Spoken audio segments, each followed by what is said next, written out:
Mahalagang mapag-usapan ang restitution o pagbabalik ng pera ayon kay Ombudsman Jesus Crispin Remulla, kasunod ng pagpapakita ng intensyon ni Saldico na makipag-usap sa pamahalaan.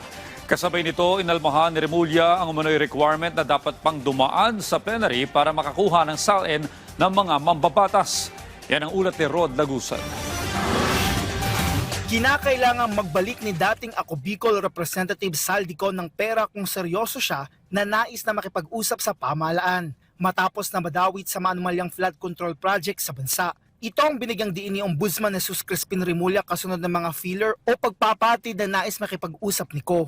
Sabi ko nga, basta restitution, pag-usapan kagad. Kasi kung talagang willing kayo, then magsauli kayo. Bagamat hindi niya kinakailangan na magkaroon muna ng restitution bago makipag-usap, git ni Remulla. Kaya lang, that's always part of the opposition.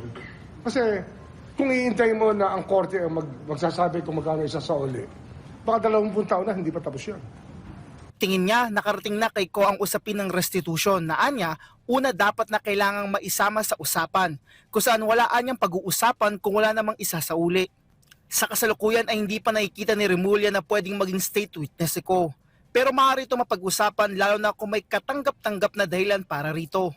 Inalmahan naman ni Remulla ang sinabi sa team ng Office of the Ombudsman na kinakailangan pa munang dumaan sa plenary ang pagpayag para makakuha ng salin ng mga mambabatas. Walang ganun eh. Hindi dapat padali sa plenary. Nasa Congress ako dati. Kabisado ko yung plenary. Hindi namin ginagawa yun. Marami na imbestigahan sa PDAP nun. Hindi dumaan sa plenary. Marami kasi nagre-reklamo siguro congressman, ayaw nila maimbestigahan. Pero tatamaan naman sila eh, kahit anong gawin mo. Dagdag pa niya, may posibleng conflict of interest sa Secretary General ng House of Representatives na dati anya nagtrabaho sa Kamara. Nababagalan din si Remulla sa pagkilos ng AMLAC, kaugnay pa rin ng investigasyon sa flood control projects. Ang bagal lang nila, dadaan pa sa korte pagkatapos, di ba? Dapat dyan, mabilis sila. May AI naman, meron naman silang magagamit na they have the expertise, they're the experts. Anya maliit at kulang na kulang pa ang nasa 25 billion pesos na halaga ng assets na nasa ilalim na ng freeze order.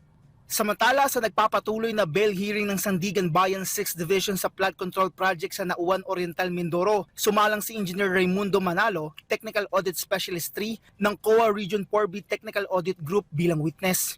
Dito ay kinesyon ng defense ang ginawang inspeksyon noong October 2025 na ginawa ng gabi at ang paggamit ng phone camera na dala nila para sa pagkuha ng mga larawan dito. Sinabi din niya na nasa 3 meters lang ang nakita nilang haba ng steel sheet file na pareho sa una ng ginawang inspeksyon ng DPWH kasama si Secretary Dizon.